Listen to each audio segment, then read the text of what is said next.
लोकसभा चुनाव के लिए सपा की चौथी लिस्ट जारी।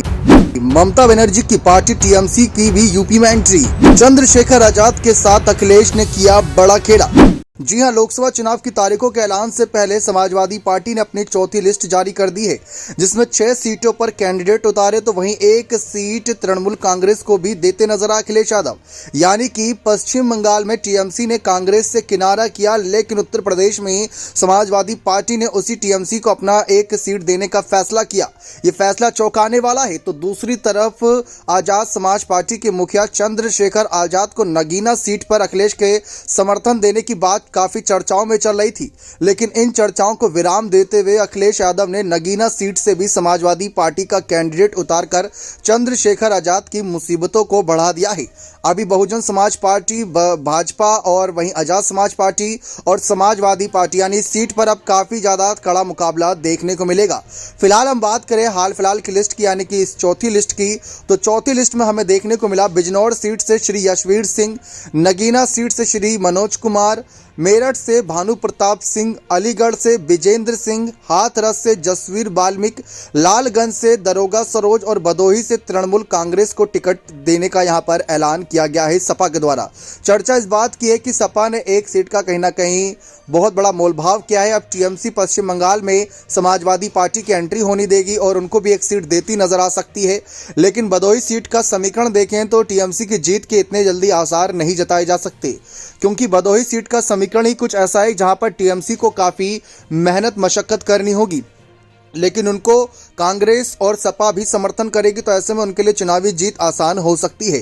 फिलहाल टीएमसी से नजदीकियों को लेकर क्या अखिलेश यादव से कांग्रेस नाराज हो जाएगी, इस बात को लेकर काफी चर्चा है।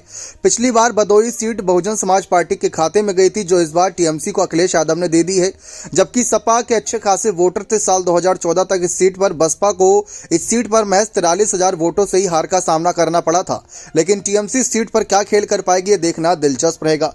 लेकिन सबसे ज्यादा दिलचस्प नजारा तो अब नगीना लोकसभा सीट पर बनने वाला है, क्योंकि भारतीय जनता पार्टी ने उस सीट से ओम कुमार को प्रत्याशी बनाया, जबकि आजाद समाज पार्टी के प्रमुख चंद्रशेखर आजाद उस सीट पर अपनी दावेदारी रख रहे थे और खबरें थी कि वह अखिलेश यादव से मदद भी मांग रहे थे कि वह उनको समर्थन करें, क्योंकि जब गठबंधन हुआ था सपा और कांग्रेस में, तो खबरों के अनुसार अखिलेश यादव को जो 63 सीटें मिली थी, उनमें से कहा जा रहा था कि 1 सीट वे आजाद समाज पार्टी को दे सकते हैं, यानी कि चंद्रशेखर आजाद के नाम कर सकते हैं नगीना लोकसभा सीट। क्योंकि नगीना सीट पर समाजवादी पार्टी की अगर बात करें तो पिछले कुछ चुनावों में तगड़ी जीत तो नहीं मिली। साल 2009 में भले ही यशवीर सिंह यहां से जीते थे 59,000 वोटों से, लेकिन एक बार फिर से जोर आजमाइश समाजवादी पार्टी सीट पर करी जाएगी।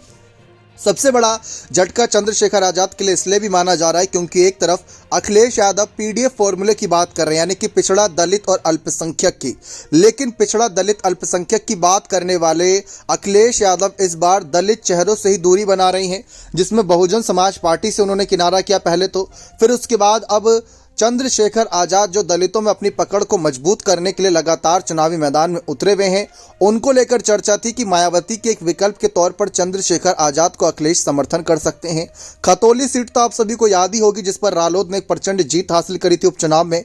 वहां पर जयंत का समर्थन करने के लिए अखिलेश और चंद्रशेखर आजाद चुनावी मैदान में उतरे थे। जब जीत हुई थी रालोद की, तो काफी जीत का जश्न अखिलेश यादव ने मनाया था और चंद्रशेखर आजाद भी काफी खुश हुए थे। जनता का भी यही कहना है कि कम से कम अखिलेश यादव को चंद्रशेखर आजाद का साथ देना चाहिए था, क्योंकि पिछले कुछ दिनों में चंद्रशेखर आजाद की समाजवादी पार्टी से बढ़ती नजदीकियां दलितों के दिल में सॉफ्ट कॉर्नर बना रही थी और कहा यह जा रहा था कि खासकर जाटव समाज सपा के पक्ष में बोलने भी लगे थे। आप भले ही पीडीए को लेकर काफी गंभीर हैं अखिलेश यादव, मगर चंद्रशेखर आजाद को छोड़ना डी के साथ समीकरण बिगाड़ना होगा और मायावती के साथ भी समीकरण बिगाड़ना होगा। लेकिन अब जिस तरीके से चंद्रशेखर आजाद का किनारा किया गया है और ये जो नामों को लेकर अनाउंसमेंट हुआ, ये चर्चाओं का विषय बना हुआ है। दरअसल कई राजनीतिक विश्लेषकों का ये कहना है कि समाजवादी पार्टी ने टीएमसी के साथ इसी वजह से सीट पर समझौता किया, भदोही सीट पर, क्योंकि समाजवादी पार्टी की कोशिश ये रहेगी कि वह आगे चुनावी मैदान में उतरे और अपनी पार्टी को राष्ट्रीय पार्टी का दर्जा प्राप्त कराने के लिए पूरी कोशिश करती नजर आए, क्योंकि समाजवादी पार्टी मध्य प्रदेश और पश्चिम बंगाल में एक एक सीट पर अपने प्रत्याशी उतारने के लिए काफी बेसब्र कहीं ना कहीं आगे नजर आएगी। लेकिन जिस तरीके से बहुजन समाज पार्टी से पहले किनारा किया, फिर उसके बाद अब चंद्रशेखर आजाद से।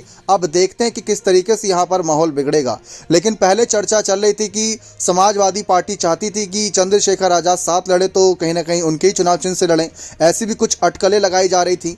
लेकिन अब जिस तरीके से माहौल बना है उसको ध्यान में रखते हुए चंद्रशेखर आजाद भी अखिलेश यादव से बदला लेते नजर आएंगे। और हाल ही में अखिलेश यादव पर काफ़ी फायर भी हुए थे। जी हाँ, आप सभी को बताएं कि किस तरीके से चंद्रशेखर आजाद ने काफ़ी गुस्सा भी निकाला था अखिलेश यादव के खिलाफ। उस बयान से साफ पता चल चुका था कि चंद्रशेखर आजाद को की नगीना सीट पर अखिलेश यादव उन्हें समर्थन करने वाले नहीं हैं। दरअसल आप सभी को बताएं कि सपा और चंद्रशेखर में जिस तरीके से अब चुनावी भिड़ंत होगी उसको लेकर माहौल बना हुआ है। लेकिन एक वीडियो वायरल हो रहा था, इस वीडियो में भीम आर्मी प्रमुख सपा चीफ अखिलेश यादव पर खूब बरसे थे। चंद्रशेखर आजाद अखिलेश यादव पर काफी तीखे बोल बोलते नजर आए। वायरल वीडियो में चंद्रशेखर आजाद सीधे समाजवादी पार्टी को चुनौती देते हुए दिख रहे थे। वे कह रहे थे कि मेरे बिना सपा खतौली सीट भी नहीं जीत पाती। इस दौरान भीम आर्मी चीफ चंद्रशेखर आजाद ने यहां तक कह दिया था कि अगर इनका बस चले तो ये लोग हमें पैदा होने से भी रोक देते। जानकारी मिली थी कि चंद्रशेखर नगीना से जनता को संबोधित कर रहे थे। इस दौरान चंद्रशेखर आजाद काफी तल्ख और गुस्से में सपा और सपा मुखिया अखिलेश यादव को लेकर बात कर रहे थे। तभी से माना जा रहा था कि इस लोकसभा चुनाव में अखिलेश का साथ उनको नहीं मिलने वाला। लेकिन अब जिस तरीके से इन सीटों पर प्रत्याशी उतारे गए हैं वह चर्चाओं का विषय बना हुआ है। मायावती और चंद्रशेखर आजाद दोनों से ही अब अखिलेश यादव ने दुश्मनी मोल ले ली है। बात करें तो ये 7 सीटों का अनाउंसमेंट हुआ, 1 सीट टीएमसी के खाते में गई, वो चर्चा का विषय है। और दूसरी तरफ चंद्रशेखर आजाद का समर्थन न लेना वो भी चर्चा का विषय है। लेकिन फिलहाल देखें तो समाजवादी पार्टी इससे पहले जब अपनी पहली लिस्ट अनाउंस की थी उसमें 16 प्रत्याशियों का नाम उसमें अनाउंस किया गया था। उसमें देखें तो डिम्पल यादव, धर्मेंद्र यादव और अक्षय यादव जैसे बड़े नाम थे, लेकिन धर्मेंद्र यादव का नाम बाद में वापस ले लिया गया। सपा की पहली लिस्ट में 11 ओबीसी, 1 मुस्लिम, 1 दलित, 1 ठाकुर, 1 टंडन, 1 खत्री कहीं ना कहीं उम्मीदवार थे। फिर उसके बाद जब दोबारा सीट को लेकर अनाउंसमेंट किया गया तो उसमें भी कुछ जातिगत समीकरण को ध्यान में रखा गया और इस बात भी जातिगत समीकरण को ध्यान में रखा गया है। लेकिन अब अखिलेश यादव ने पूरी तरीके से माहौल बना दिया उत्तर प्रदेश के सियासी मैदान में, जहां पर ये मजबूर कर दिया सोचने के लिए चंद्रशेखर आजाद को कि वो करे तो करे क्या। क्योंकि अब तक लोकसभा चुनाव से अगर कुछ महीने पहले की बात करें तो तस्वीर ये थी कि चंद्रशेखर आजाद, जयंत चौधरी और आजाद समाज पार्टी के मुखिया कहीं ना कहीं साथ थे और अब अखिलेश यादव भी साथ थे उस वक्त। लेकिन जिस तरीके से अब ये तीनों ही बढ़ चुके हैं, यानी कि अकेले पड़ गए हैं चंद्रशेखर आजाद।